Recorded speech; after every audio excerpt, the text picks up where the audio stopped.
Indeed, swift response is needed to address issues of flooding in the Niger Delta region.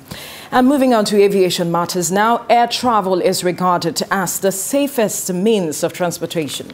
But there are times when accidents happen. Aviation stakeholders say there is a need to make concerted efforts to keep Nigeria's airspace safe to ensure that the country sustains its good record and growing reputation as one of the nations in Africa that has maintained high standard of safety in air transport. Now, how can Nigeria continue to ensure and sustain air safety? Joining me is aviation consultant and CEO Aglo Support Services Limited, Tayo Ujuri. Good morning. Good happy morning to you. Thank you for joining us on TVC Breakfast. Now, the record, according to the record, Nigeria has kept its airspace safe and it has maintained a good record over the years. And also a growing reputation as one of the nations in Africa that has maintained a high standard. But there are still concerns that more can be done, that it can be better. But first, before we head towards what can be done to make it better, we need to understand the challenges first. Yes. So talk to us from that aspect. What are the challenges surrounding the safety of our airspace?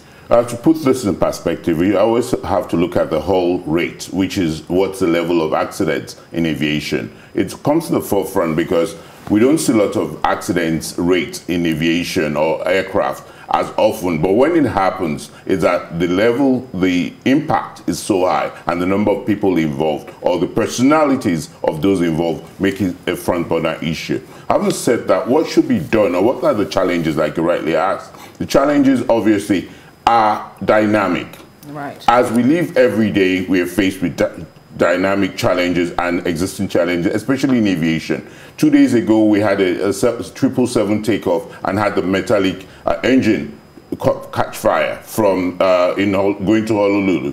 The aircraft was withdrawn. That never happened as at last year. So what we now see is they say immediate result says it was metallic fatigue. So we see the what we call existing issues. As you operate an aircraft, there's a wear and tear. There are existing challenges of the environment, the weather. There's lots of climate change now. Last 2 weeks, we just had Harmattan come back. We had to have weather issues being taken care of. So we have infrastructure, to bring that home for us, we have infrastructural issues, we have human capacity issues, and we have operational issues.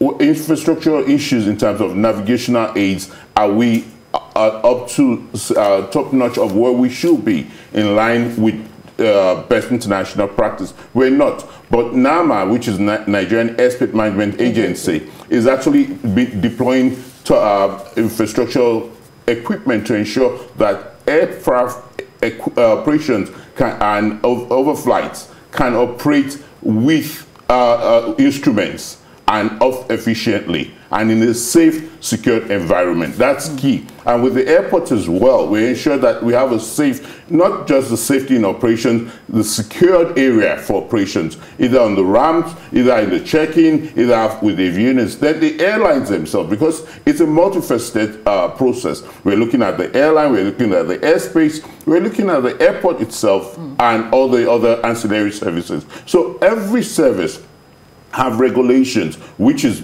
being there's oversight with NCAA, Nigerian Civil Aviation Authority, that mandates every service provider within the aviation sector to adhere to these regulations and even go over and beyond to ensure that we operate safely.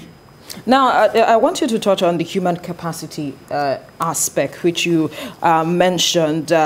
And with that, we are looking at trainings. And one wonders if enough is being done in that aspect. Yes, enough is being done, but there's always room for improvement. Before any airline or any service provider is being given the license to operate, they have to be trained and they have to be licensed adequately. What I see that is the gap is the human error. Right. And the human error actually affects us on an everyday level.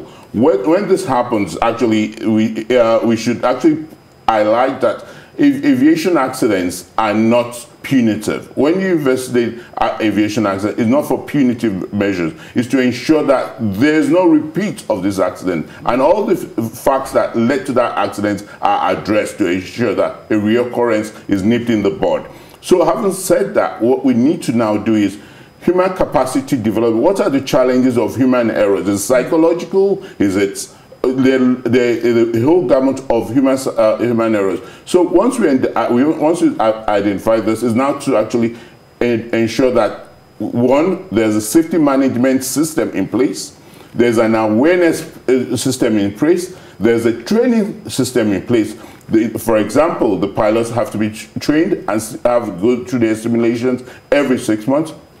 And the flight crew as well, the on-ground avionics and engineers have to be trained adequately.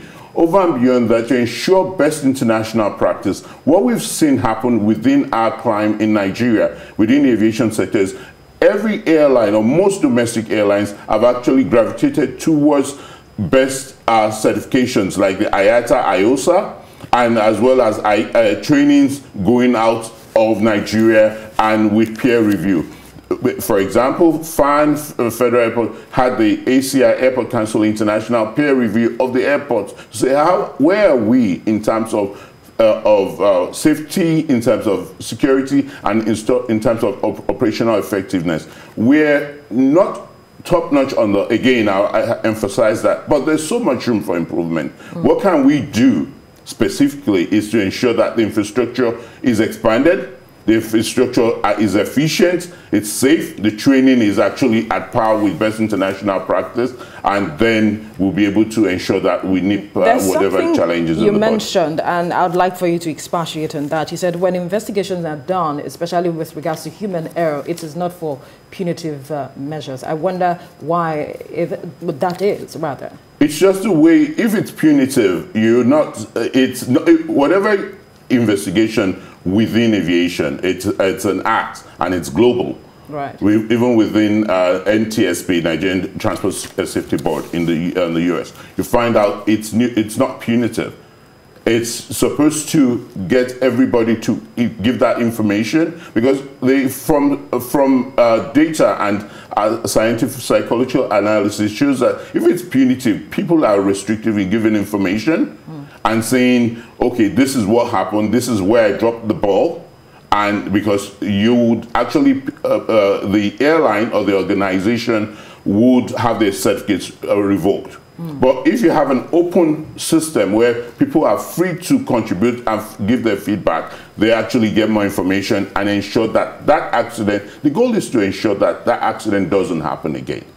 If the goal again is to ensure that when that happens, what are the lessons learned from that accident? It does happen once in a while, and to ensure that even the accident or the incident that could eventually culminate into that accident is curtailed before it becomes an accident. Well, quickly, before we let you go, there are those who believe that the passage of the Nigeria Safety Investigation Bureau Bill that is before the National Assembly will reinforce air safety. I wonder what you make of that. It will, because they will have a whole opportunity to understand, one, their coming opportunity to, for more, they have a very small budget at the moment. With a larger budget, if effectively and efficiently used for that purpose, would ensure that they actually have more investigators, you have more awareness trainings, you have more operational trainings, and as well they're able to have human capacity development within the sub-region so that they're at par with operational needs. Aviation consultant and CEO, Aglo Support Services Limited, Tayo Ujiri, thank you for your time. It's a pleasure. Thank you.